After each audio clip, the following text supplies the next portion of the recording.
I guess since we don't have anybody else and I'm looking at 12:10, let's kick it off. Let me welcome all of you. Some of you know me, some of you know John, some of you know both of us. And we thought we'd kick off with just a quick, who we are. For those of you who don't know me, I'm Ellen Smolko, owner of Foresight Performance and now trademarked as the Marketing Medic. I am a fractional chief marketing officer and marketing consultant who's actually been a chief marketing officer, which is really important. And my goal today is really to help all of you learn how to maybe use AI a little bit better in your marketing efforts. And secretly, my personal goal is to eliminate those AI generated pictures that everybody's creating with people that have 6 fingers on each hand and a random head floating around. Because, yeah, they don't look really good for your brand. So, John? So thank you, Ellen. I'm John Hoyos, founder of First Fractional. I'm a fractional COO, and my goal is to work with tiny businesses to systematize and create processes for their business so that they can strengthen and grow. My goal for today is to really enlighten people as to what AI is,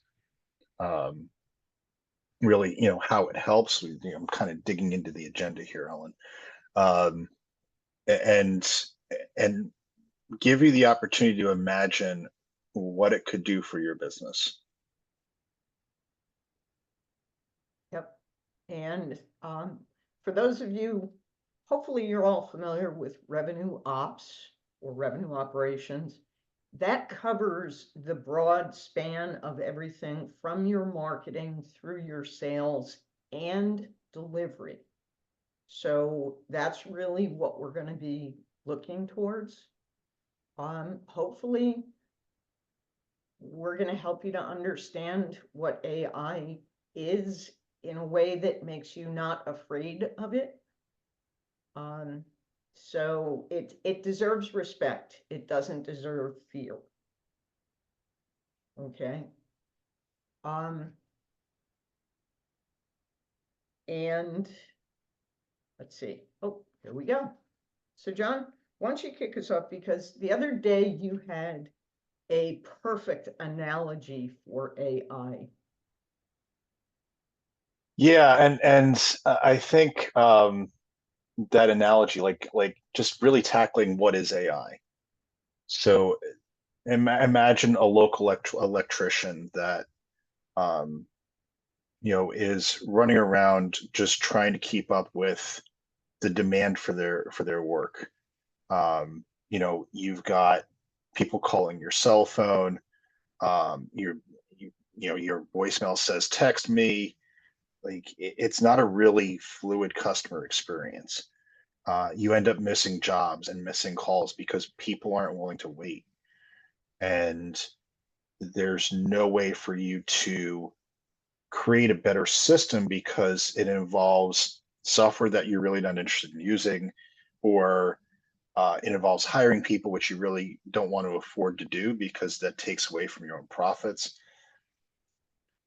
But now imagine that there's somebody that always answers your phone when it rings and can interact with customers and can take down their basic information and understand what their electrical problem is and whether or not it's appropriate for this person to solve that problem. Maybe even make recommendations for, well, hey, this is an issue where you really need to call a plumbing professional because it's related to gas. Like it could be something to that effect. AI is actually capable of that right now.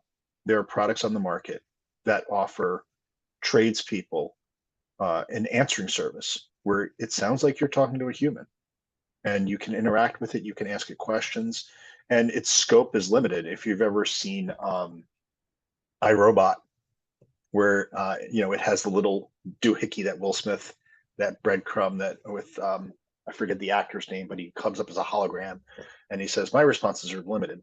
Please try a different question." It's it's kind of like that, if you can imagine that. Um, but AI is Legos. Like if you've ever played with Legos, like you need different sizes, different colors to make the shape and size that object that you want. Um, AI has that quality to it because AI is really pieces of little models that can be interacted and connected together to coordinate. So that description I just described of that idea I just described of a tradesperson having somebody to answer their calls and do all of those things, those are different models working together. That's not just one program that does everything. Because then you might be saying, well, why can't that one program do the work too? Why can't that program do all of the things? And it's actually a combination of stacking things together. And so that's really, where a lot of people look at AI and say, well, I'm using ChatGPT. I kind of get what AI is. ChatGPT is one Lego. There's only so much you can do with one Lego. Absolutely. One of the things that when I was going through the slides today that I thought about was a lot of people see Chat GPT, and I'm not sure everybody knows that GPT actually stands for something. It's generative pre-trained transformers. And being a boy mom, I'm also a girl mom, but being a boy mom, I remember what transformers were in his world. And really, GPTs are very similar to that. It takes something that is in one format and transforms it for you to a different format. In this case, it takes data for you and transforms it to something that you ask for, so that you're really using stuff that is more meaningful to you. And as that last bullet says, it can learn based on its experience. And here's just a minor caution. Be mindful of the tools and the GPTs that you use. I can tell you, I know of at least one person who offers a subscription to his GPTs. He custom makes GPTs. In the subscription, you get access to his GPTs, but everybody else gets access to the same GPTs. So your data inserted into his database is now available for other people. So that's something that you want to be mindful of with AI. It does learn from the data that you put in. That's its experience. It's not thinking. And by the way, there are two forms of AI. There's predictive AI and there's generative. And predictive is the part of the GPTs that can actually project forward. Generative is why you keep getting people with 6 fingers. So AI is something that's going to help you to automate specific tasks or that you do, and many of you may be using AI in your email marketing. Pop quiz. I guarantee you have all used AI without realizing it for years. What AI do you think, anybody, that you've been using for years? Raise your virtue. Nick? Speech to text. Speech to text. More specifically, IVR. predictive text. And Anika, Grammarly is one that uses AI, but it's more recent. So where you got your cell phone out and started typing and all of a sudden it suggested words, That was artificial intelligence in its very early form. It learned the words that you like to use and suggested it back. So look how simple it can be. Or if you happen to be talking about your favorite Jeep to a friend, and then all of a sudden you start seeing Jeep ads on your phone, Absolutely. that would be AI. Absolutely. So here's the thing about AI, just like that predictive text, like if you misspell words, it adds misspelled words to your own personal dictionary. It's only as good as the information it is given. And it's key to make sure that not only that you start with clean data, but you keep your data clean. And what is clean data? A couple minutes ago, I mentioned the gentleman who offers access to his custom GPTs. When you're mixing your data with other companies' data, that's not cleaned. So, and by the way, most of the AI tools that offer a free version, your data is not walled off. But increasingly, the tools that are coming out with where you can purchase a subscription, and I don't mean just individual people like this gentleman, but I mean ChatGPT and other Grammarly, your data is walled off. And the power of AI cannot be underestimated. It really does give you back that time. I take issue with coaches telling micro businesses and some smaller businesses that you have to stop working in your business and start working on your business. Who's going to work in your business if it's not you when you're that small? Okay. However, AI gives you back more time to work on your business. It gives you back a quality of life. Before we go past this slide, Ellen, there's two things I want to touch on real quick. The first about predictive AI. There's been a number of instances where my wife has gone on to look for a price for something, let's say a flight to somewhere. And I go on a different computer and look for a flight. I get different prices. And it's because there's all this predictive AI that's basically saying, okay, well, we think you can pay this much for it based on purchase history, based on all these other things that the AI can see that Google, will use. So it gets a little bit scary when you start looking at predictive AI through that lens and understanding how much they actually know already. The other thing I want to talk about, and completely separate, is this first point about automating specific tasks. This is really where business leaders start their journey down AI, right? It's the ability to gain time, as Ellen talked about, the ability to automate time-consuming things. But the challenge is that in your mind, it's like, all right, well, I don't really need somebody talented to kind of oversee this automated task. I don't need somebody with strong qualifications necessarily. I just need somebody to babysit. And actually, the reverse is true. You actually need somebody more skilled to understand what's going on and to understand the prompting that needs to happen in order to create the right results from AI. Absolutely. I have had people who say, oh, I can go into my email marketing platform. It has a drag and drop or an automated, my email marketing tool. If I send you an email from my email platform, when I set that email up, the next thing it does is offer me an opportunity to use their pre-generated template for an automation and convert an email into an automation. Okay.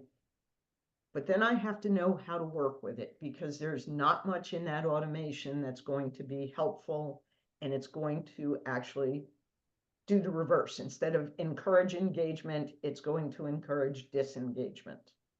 And yes, I am currently pitching to my email marketing platform because they need somebody who's not technology oriented to help them with product development. So let's dive in a bit, and why that didn't just, let's start, as I said earlier, AI spans from marketing all the way to post-close activities. And that's just in RevOps. I mean, AI is available for just about every task that you have in your business. Interestingly, QuickBooks is offering AI in its accounting system, which scares me because, like, I don't understand the accounting system as it is, right? But let's start with marketing. Let's talk a little bit about some of the things. You're not going to hear me say how to generate blog content, articles, and funny images, because that's actually a waste of the power of AI. The power of AI, and by the way, when you use AI to generate those pieces of content, it basically puts an automated sound to your content until it learns your style and learns other things. And most people don't know to go back and edit the content in the AI tool. So if you say to your AI tool, and PS, lots of content developers out there offering some great solutions where they'll develop your content for you and get you into a lawsuit, copyright lawsuit, are using ChatGPT to just generate blogs.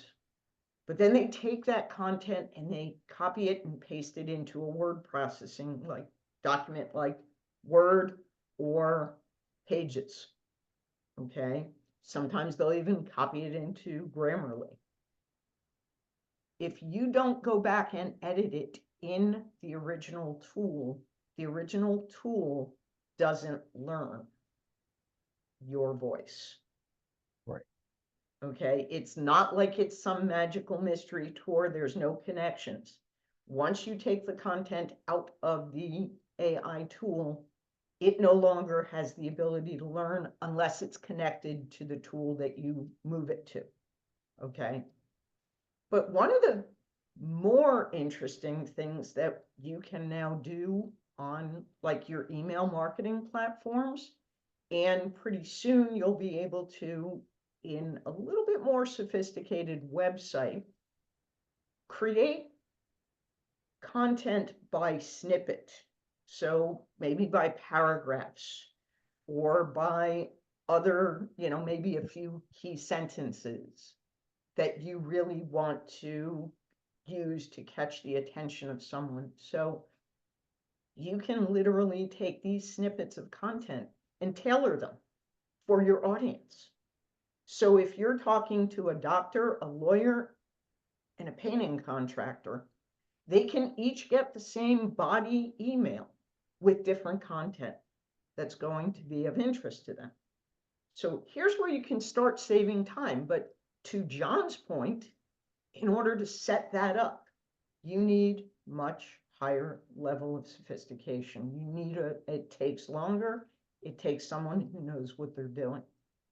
But all of these items that are listed here, segmentation, market analysis, I have people using AI to determine within segments, between segments, point out people, companies, prospects that are similar to my absolute best customers that I may be overlooking. Very powerful way to apply AI. That's fine-tuning your targeting. Trending and measuring success. AI does not predict anything.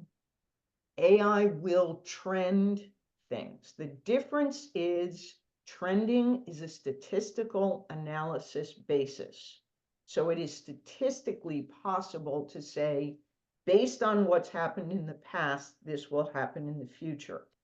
If AI could really predict the future, I'd have already found a way to get that Mega Millions winning ticket.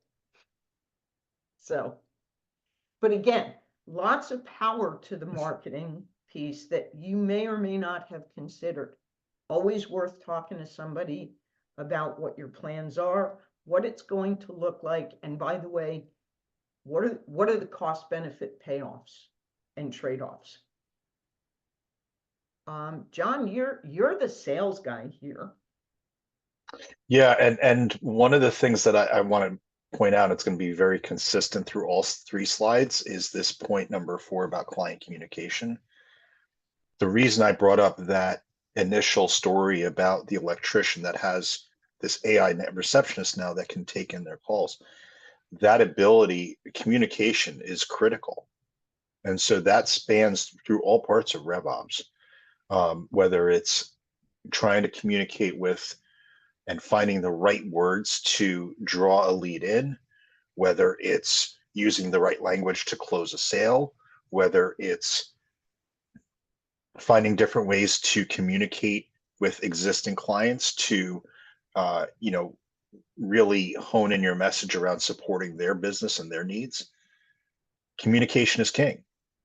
And the more you can train AI to do that, the better it's going to be at delivering the message that you want it to deliver. But just as we talked about, earlier, about clean data, and Ellen, you kind of touched on the piece around creating strategic communications. How many of you have a CRM where you can go in and clearly identify the people that you want to communicate with in certain ways? That's going to be a huge barrier for AI, because AI can't read your mind yet. So it's getting that information out of your head and into a place where AI can read it. That's really the critical piece. There's applications right now that can do proposal creation, that can do contract creation. There's applications out there for all of these things. And AI is being inserted, smashed, overtaking. Like there's all sorts of Wild West things going on because it's AI and because it's the Wild West right now. But this third point about entering data is one of the biggest pain points around management and salespeople. The salespeople just want to go sell. They want to go talk to more people. They just want to get the sales in. They don't want to bother taking the time to enter the data. And that's the only thing that management wants, is they want the data because they want to own their data and they want to see everything that the salesperson is doing. That challenge of businesses trying to get the other to do what they want, AI doesn't make that any better, because you still need the data. So that's a really nice way of saying you're still going to fight with your sales team.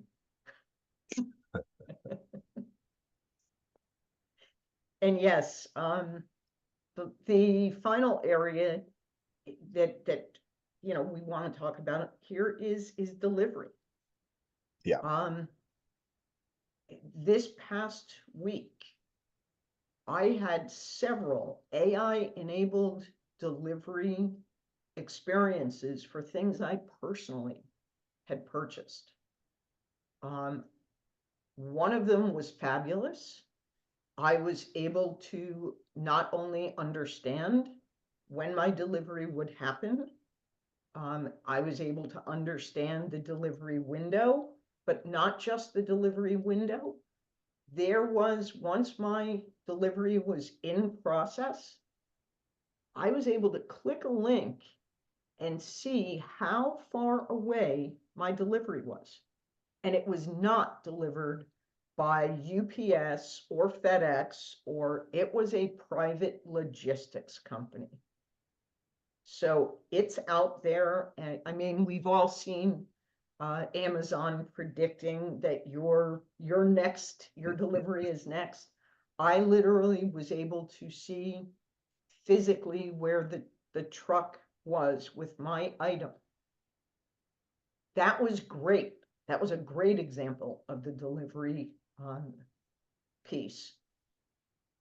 A not so great one was the company that said, hey, we've automated the notification that your delivery is scheduled and it will arrive on the date that you asked it for, which was last Friday, sometime between 8 a.m. and 8 p.m. Thank you. Are you flying it here? How is it going? Are you going to drop it by parachute from the plane as you're flying? Seriously. So, there's a lot of things that people overlook that AI can do. Delivery is not just literal delivery, though. It's Right. also follow-up. It's customer retention activities. And again, that client communication, the chatbots, the phone, the email, are you happy with your delivery? Can we do something? Yeah, and in my lane, I think along the lines of services delivery, Yes. And using project management software, and um, you know, one of the things that AI is great at is analysis. So being able to look at your project management activities after you've delivered a project and seeing where you can improve, where you can create more efficiencies, where you can create more capacity for your business. That's one of my biggest kind of driving points that I'm focused on right now is really getting small service-based businesses to understand that marketing and sales are very important, but delivery is also important. And if you're not focused on your delivery and making those processes extremely efficient, you're missing out on the opportunity to increase revenue for your business. Absolutely. So it applies to both physical and non-physical products. Right. As Ellen touched on with predictive inventory management and with tracking physical objects to understanding how to create these services that are delivered to a same standard. Managing your SOPs internally can all be predictively managed with AI, because you can take that process and have it analyzed and say, okay, based on this, the SOP should be updated to reflect X, Y, and Z. Absolutely. And one last example that I'll give of the predictive inventory management actually comes from the service industry. And this is one of the most absolutely wild, mind-blowing ideas that I have seen. It was not mine. Full disclosure, it was not mine, but I thought it was an absolute brilliant use of AI for inventory management. It's an accounting firm that, if you know anything about accounting right now, there is a lack of talent in the accounting field as regards, traditional tax accounting, audit, and functions where accountants usually spend dozens and dozens of extra hours working every week. This particular firm, which is a larger mid-sized firm, uses predictive inventory management to look at how long their client cases are taking them and predict out how many people they are going to need on a project into the year, and apply that prediction to new clients coming on as well, so that they can feed their HR partner information about how many accountants they'll need and what the timing is for that talent. Again, super high level, not saying it's something you would do, but when you look at AI, you have to think of it as the sky is the limit, not, oh my God, it's scary, it's going to take my job. AI didn't say to the accounting firm, hey guys, why don't you use me this way? The accounting firm had someone who said to the AI, an HR professional, why don't we use your inventory management module, since you don't need it for literal physical inventory, to manage your personnel needs? And they built it. So a lot of My cool my stuff. my final point that I'll make, Ellen, is that the value in AI is that it is stackable and scalable, and so it is therefore exponential. I want to Absolutely. let that sink in for a second because that's really important. The value is exponential. There's so much that can be done even today. I have one of my clients is a company called MacGyver Tech, which I'm sure many of you already know. Um, they've partnered with a new AI that is a combination of 12 different models that basically automates an entire IT department.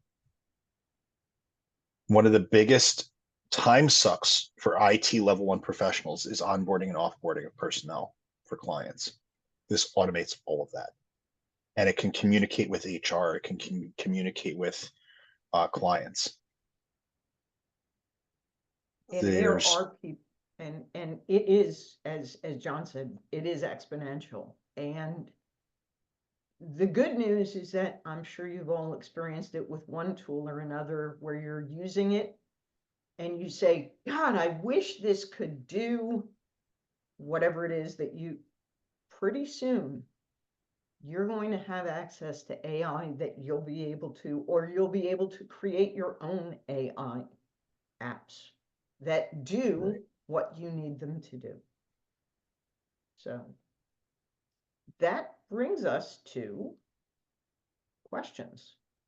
So I'm going to stop the screen share just so that we can actually see each other now, and open up the floor for questions. Do me a favor, raise your virtual hand and your hands, yes, and I will call on someone and then unmute yourself. So Corey, question?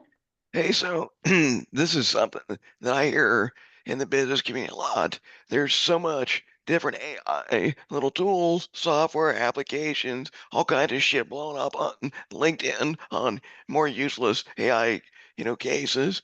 People have trouble finding, they're taking the dart and throwing it on a wall and figuring out where should they actually start? Because there's a lot of misinformation, overwhelm. Can you guys talk about that? What's the low hanging fruit, if there actually is, in terms of low effort, high impact? John, you want You to want to? start? Yeah, I have some I thoughts, can. but Yeah. So my biggest thing is, if there's a reason you go to the doctor. You go to the doctor because something hurts. Where does it hurt? What's the biggest pain point?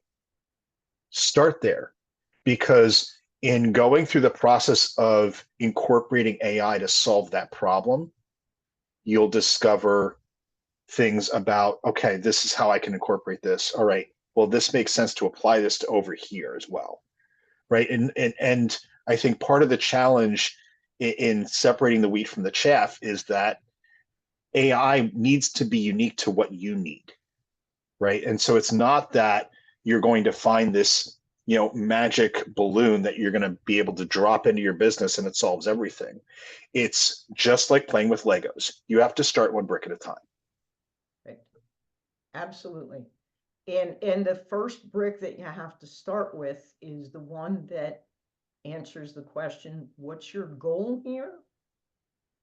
What's your budget for doing this? How important, how critical?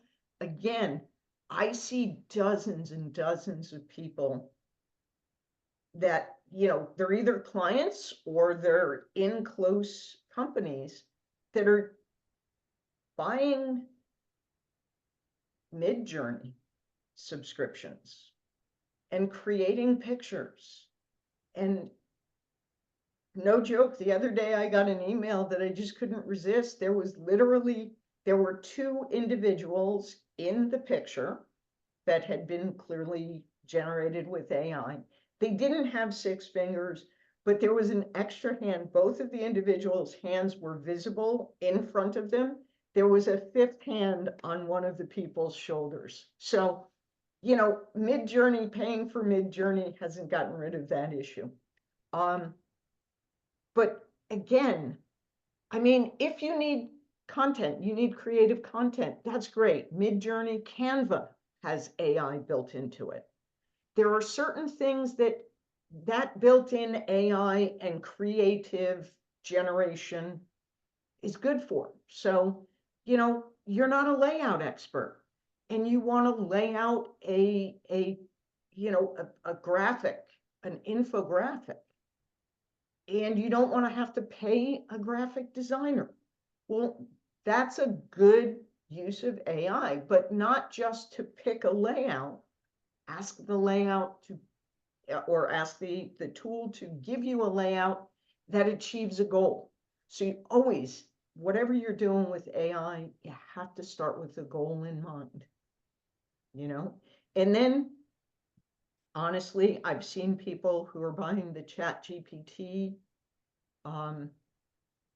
subscription because it's $20 a month, it's cheap, it's affordable, and they're wasting $240 a year because they could be doing the same thing they've got it doing by themselves.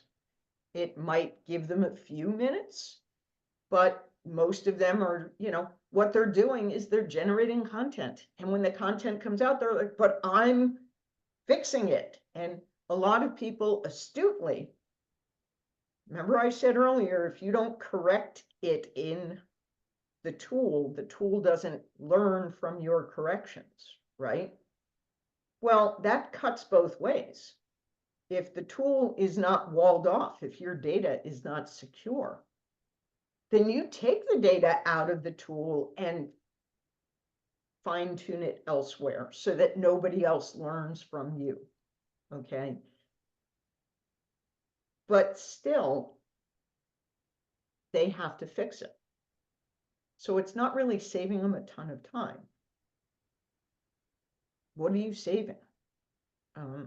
You know, if you're using one tool that's $240 a year and you're not really getting anything back from it, well, that's $240. That's not a big deal. Do that 10 times. Now it starts to become a big deal. Okay. So again, goal first, budget, and priorities of your goals. Yeah. Does that answer your question, Corey? Cool. Kelly. Thank you. This is great information. I really appreciate it. And I'm wondering, kind of asking for a friend. No, not really. I work with a company and for others, right? Like, so I have a composite in mind of what this is, but I work with two types of organizations that share something in common. They have low volume of leads and they're long lead items, right? So there's a lot of nurturing involved, and they don't use project management software. So, you know, thank you for encouraging me to think unlimited possibilities, right? That is what I do, but I want to join these kind of things together. Like, how do I get their email software to talk to what they're doing? Or can we take their prospect list and ask ChatGPT to like backfill some information, like just city, state, like we don't know where these people are. Lots of times they haven't captured a lot of information. And with the project management, if they don't really have anything, could they put something in Excel to just document like the steps of what they do? Like, you see, I have no well thought out question. I just have a vision that Well, this no, is it is a much everything better from thought out everything. question than you think. And Nick pointed out one potential solution, which is Zapier or Right. Zapier. Okay. Yeah. I'm in the Zapier group, sorry, because Right. Yeah. Is it Azure or Azure? I don't know. right, exactly. And It's happy Yeah, to Microsoft. Who it, cares? it's the answer, Kelly. Kelly, the answer is it depends, right? okay. It depends on what they're already using and how Mhm. you can incorporate that into functionality within the business. Mhm. If they're using a specific CRM, some CRMs have tie-ins to other mail programs. And like Pipedrive is a CRM that I use fairly frequently. It ties into MailChimp. And so I can say if I have a lead off a website, it kicks into MailChimp and it automatically kicks into Pipedrive. Okay. Zapier is another way to create things where the software doesn't have it, built in. So it's probably a question that deserves a little bit more of a specific kind of check-in and discussing the particular use case. But there's no like one magic bullet answer for that. It's really going to be right. And like, because every business has their own way of doing things, every answer is going to be a little bit different. Yes, Understood. absolutely. Right. Yeah. Right. And just from a standpoint of marketing automation platforms, customer data platforms, and CRMs in general, one of the things that is starting to catch on, thankfully from my perspective, are email marketing programs that have a more robust CRM actually built into it.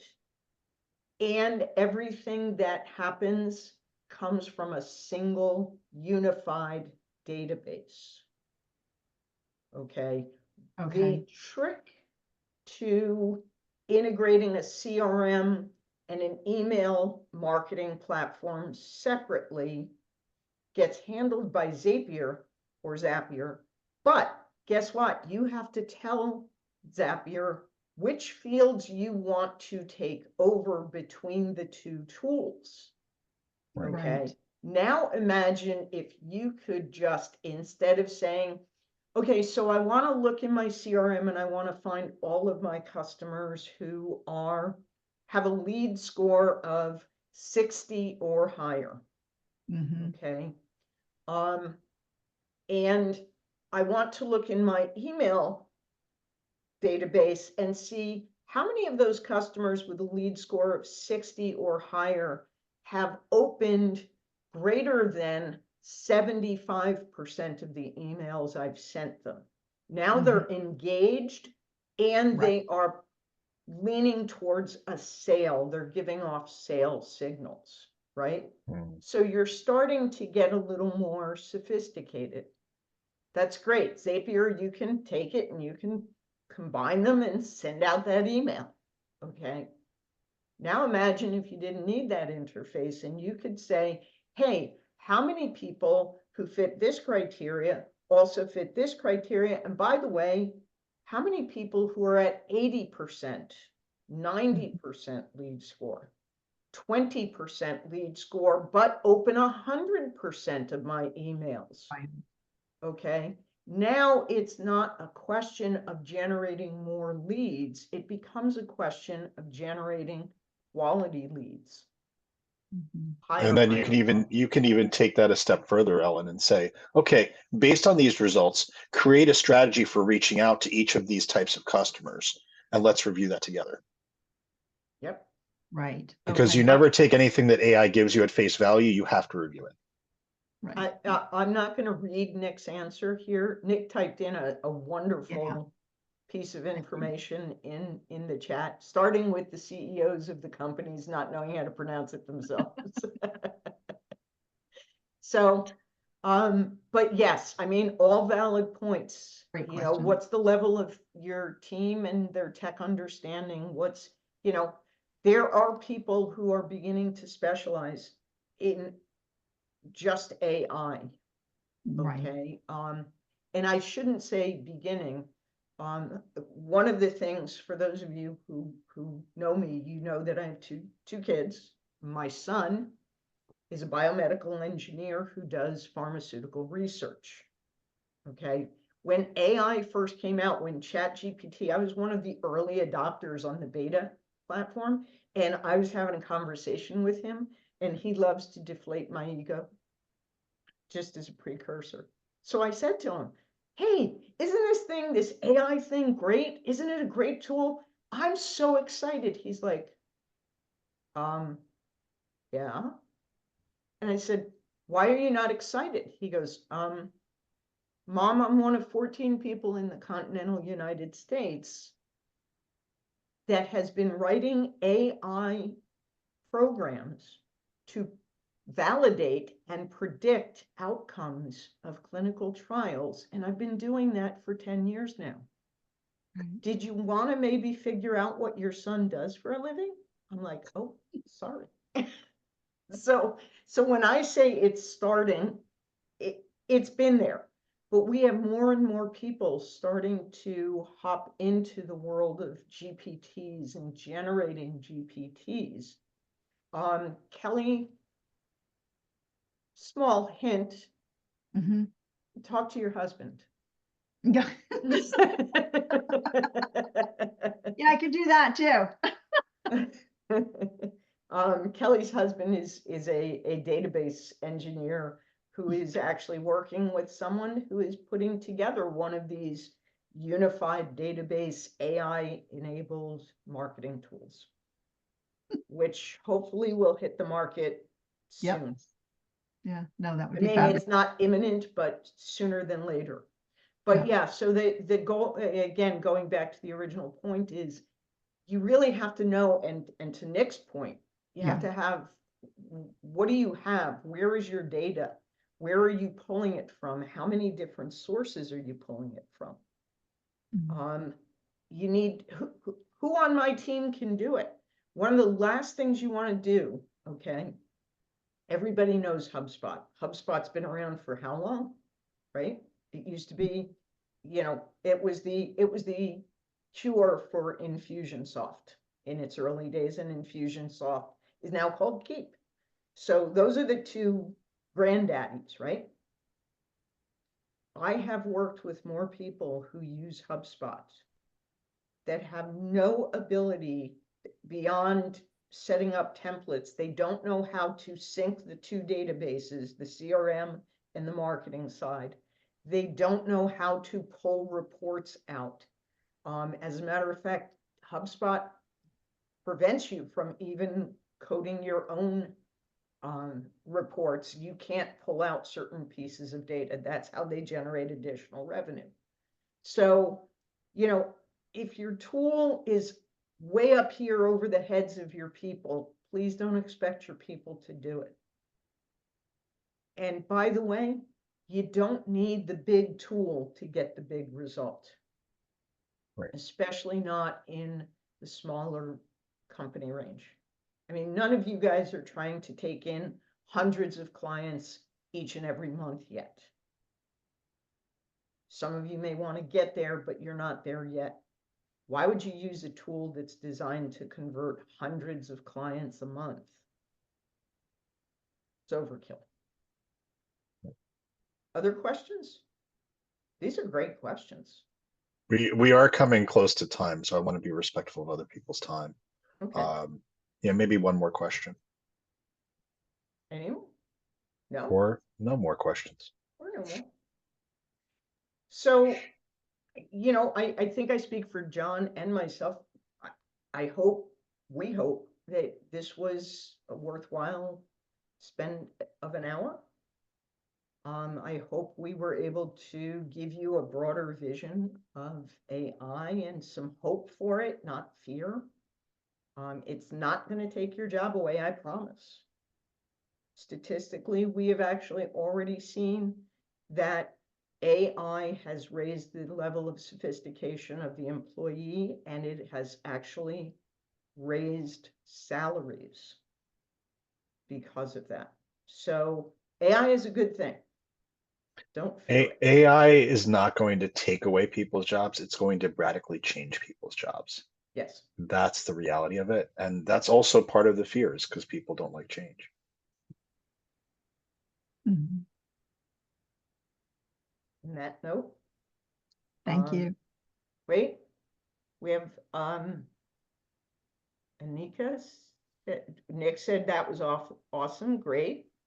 And Anika said, thank you for the presentation. I'm of the belief as well, leading the AI governance policy writing for my company.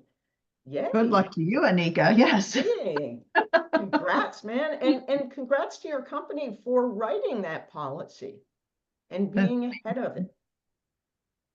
So Yeah. And again, folks, thank you for your time. Thank you for being here.